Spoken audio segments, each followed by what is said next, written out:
What's good, man? Welcome to the Stacks gang. It's your boy DJ Stacks, aka Sir Stacks a lot. Now listen, I'm sure y'all have seen the post that Namco has made regarding community feedback, and all I gotta say is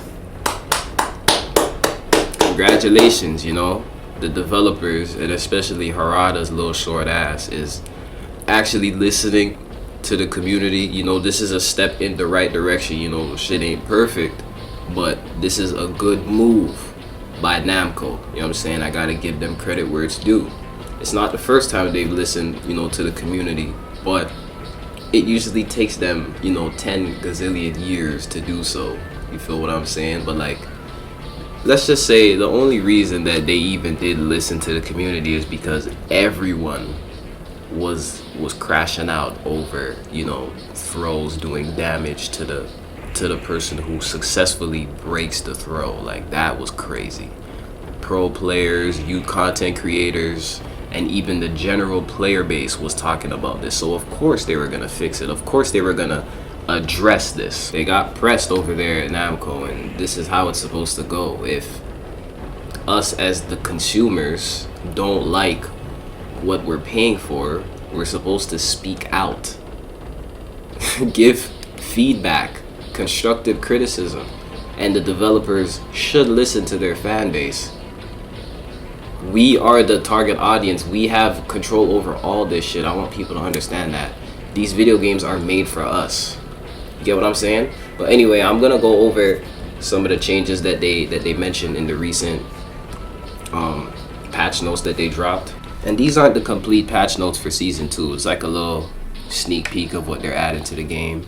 I'm going to put screenshots up on the screen so y'all can follow along, and I'm going to leave the link for the full post down below so you can check this out for yourself. So boom, first things first, it states that they are expanding strategic options within the heat system.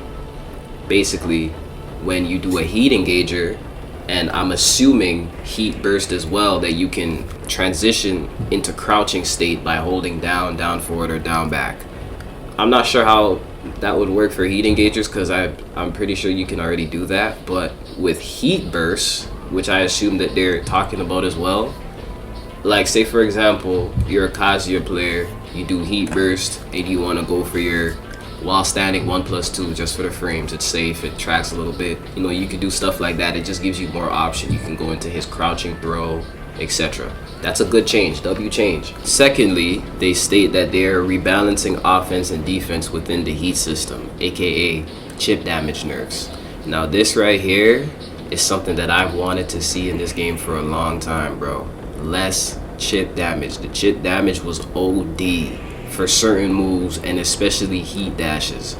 Like it even states right here, bro, certain players, a lot of people would, pressure, and then around the end of the round, they would go for heat dash, get crazy chip damage, possibly wall, and just kill, get a 1-2 hit kill afterwards, or a throw or something. That's limited, that was repetitive. A lot of people did the same thing. I did it too. You know what I'm saying? So this right here, hopefully it's a big nerf to chip damage, bro, and we'll see how it is when the update drops. But this is some great news, chat. This is some great news right here.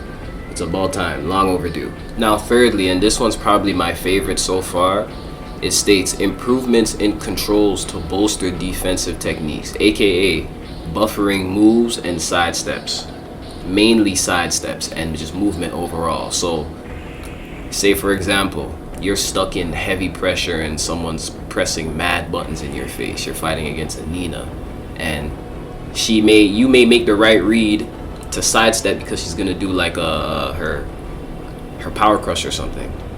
Now, before you would have to perfectly time your sidestep and input it correctly. Now you're gonna be able to just buffer it before you're even free to move. So that way you get a clean, fluid, flawless sidestep that is the most effective. You know what I'm saying? Because if you mistime your step, if you do it a little bit slow, you may not be able to move out the way in time.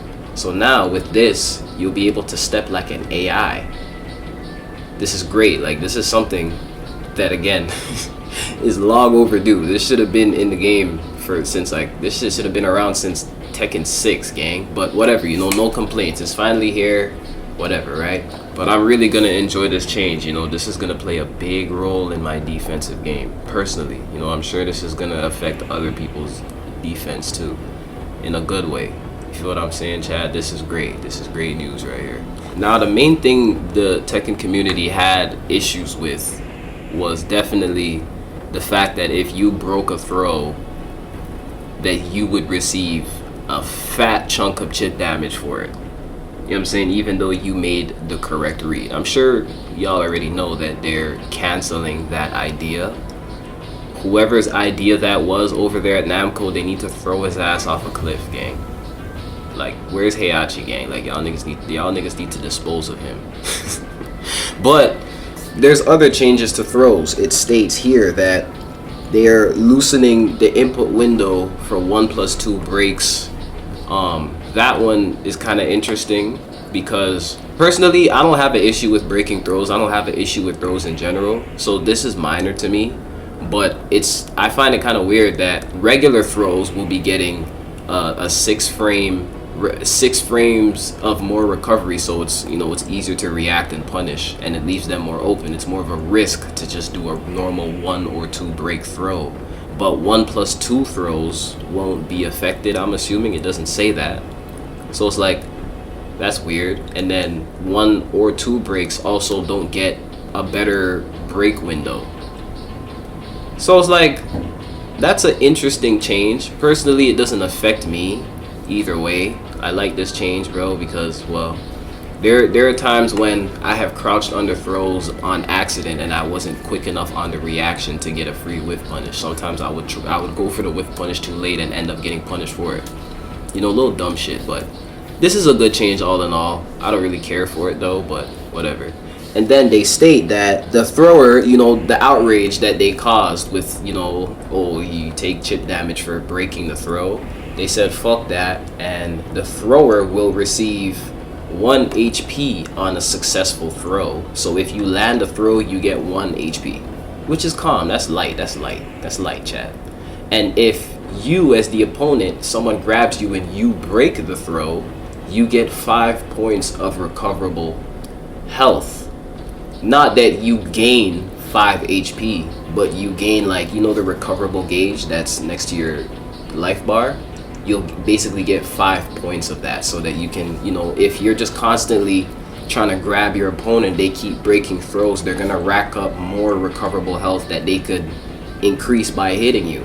You get what I'm saying? So I think that's cool. That's kind of like a, you know, a drawback to King players, because of course we all know they're gonna be spamming throws with Season 2. So this is a good way to kind of balance it out, quote unquote, I guess, you know. So like, again, if a King player is spamming throws on you and you happen to make good reads and break them, that's more and more recoverable HP that you could potentially get. Not a big deal for me personally, but anything's better than me losing health for breaking the throw, bro. Like, that's all I gotta say. Like, as long as that is not a part of the game, I'm Gucci. Now, those are a couple changes that I'm looking forward to the most. Those are the ones I really spoke about.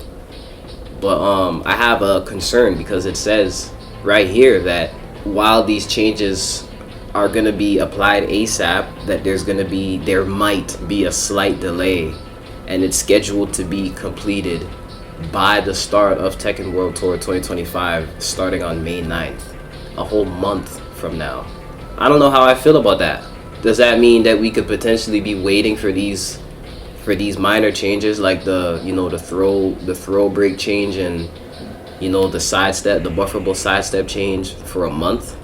Or are these getting released on the 1st of April? Like, is this all just an April Fool's joke, chat? Like, all jokes aside, like, what do you mean it might be delayed? Get to it, bro. Y'all niggas take too long with things, bro. Like, certain features that y'all are mentioning are being added now should have been there 10 years ago. Like, let's be honest. So, all in all, we gonna see how this plays out in the next couple days. You know, Season 2 is literally in 3 days. 3 days away, chat. You know, we're finna get a whole brand new Kazuya. You know, new Steve, new Brian. You know what I'm saying? It's gonna be fun. It's gonna be interesting. That's about the end of the video. Let me know down below what you guys think about everything we just covered. if you think Namco and us as a community are taking a step in the right direction with, you know, speaking out on silly decision making. You know, if you think whoever had the bright idea that the defender who breaks a throw should take chip damage, should get down forward 2 electric to the dome, let me know down below, man. With that being said, I'm gonna see y'all boys on the next video.